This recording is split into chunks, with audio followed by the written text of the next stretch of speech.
Physics एक ऐसा subject है, अगर आपके इस पे कमांड है तो एक अच्छी रैंक और एक अच्छे कॉलेज में जा सकते हैं। लेकिन ज़्यादातर मैंने देखा है बच्चों को कि जो नीट की तैयारी करते हैं वो फिजिक्स से ही हमेशा बैटल करते रहते हैं कि किस तरीके से फिजिक्स को हम अच्छा करें।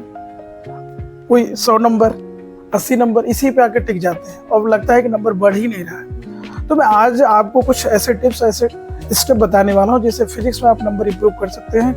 हेलो हाय, मैं Sanjay Yadav, MBBS student at JSBM Kanpur. तो जैसा कि फिजिक्स में दो चीजें होती है, एक कॉन्सेप्ट और एक मैथ। अगर आपका मैथ कहीं ना कहीं अगर वीक है तो नंबर इंप्रूव नहीं होते। दूसरी चीज, अगर कॉन्सेप्ट भी अगर वीक है तो भी काम नहीं चलेगा। यानी दोनों का आपको बैलेंस बना के चलना होगा और दोनों पे कमांड करना होगा। इसीलिए ज्यादातर क्या किया जाता है कि जब भी फिजिक्स पढ़ाई जाती है तो पहले उसको मैथ सिखाई जाती है। तो आप क्या क्या चीजें कर सकते हैं मैथ में। जैसे बेसिक मैथ जब चलती है उसमें जैसे वेक्टर हो गया, लॉग हो गया, ग्राफ हो गया और कैलकुलस में जैसे डिफरेंशिएशन, इंटीग्रेशन होता है। इसी साल की अगर हम बात करें तो एक क्वेश्चन आया था डबल डिफरेंशिएशन पे बेस्ड। अब जिस बच्चे को कैलकुलेशन और डबल डिफरेंशिएशन आता होगा वो करके निकल गया होगा, तो आपको इस पे भी कमांड करना पड़ेगा। अब जैसे एक और क्वेश्चन की बात करें, ग्राफ रिलेटेड क्वेश्चन आया था। तो हर साल क्या होता है, ग्राफ से भी क्वेश्चन आते हैं, तो ग्राफ को आपको स्ट्रॉन्ग करना पड़ेगा। जैसे स्लोप है, प्लस माइनस, प्लस होने पे स्लोप जब होता है तो किस तरीके ग्राफ होते हैं, नेगेटिव होता है तो स्लोप किस तरीके से जाता है, तो इस चीज पे आप कमांड कर सकते हैं। इसी तरीके से बात करें वेक्टर तो बहुत ही क्रूशियल टॉपिक है बेसिक मैथ्स का, जिसमें फिजिक्स के लगभग हर चैप्टर में इसका यूज होता है। और अब देखिए यहाँ पे इस साल भी 2 क्वेश्चंस वेक्टर में आए हुए हैं, तो आप उसको भी अच्छा कर सकते हैं। दूसरी बात करते हैं कॉन्सेप्ट की। तो कॉन्सेप्ट में जैसे कुछ 11th के कुछ ऐसे चैप्टर्स होते हैं जिनको आप पहले से आपको मास्टर करते हुए चलना है। 12th के अगर आप इसको सही कर रखा है आपने 11th के इन चैप्टरों को, जैसे स्टार्टिंग में motion in the straight line, motion in the plane, law of motion, work energy power, अगर इन सब चैप्टर पे अच्छा कमांड है तो आप क्या कर सकते हैं, 12th में इसका अच्छा खासा फायदा उठा सकते हैं आप। तो आपको ये भी करना चाहिए।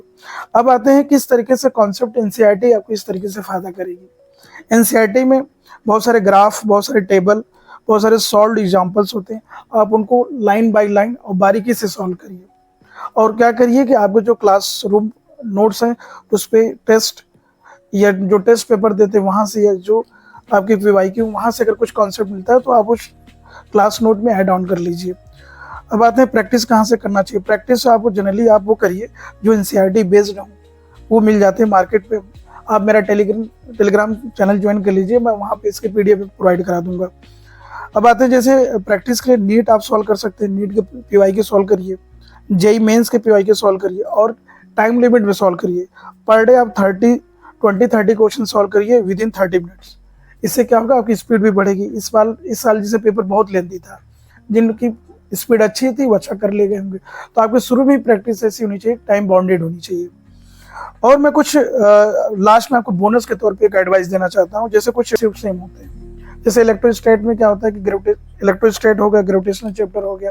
जैसे ग्रेविटेशनल में ग्रेविटेशनल फील्ड हो गया, ग्रेविटेशनल पोटेंशियल हो गया। इलेक्ट्रोस्टैट में भी वही चीज चलती है, इलेक्ट्रिक पोटेंशियल, इलेक्ट्रिक फील्ड।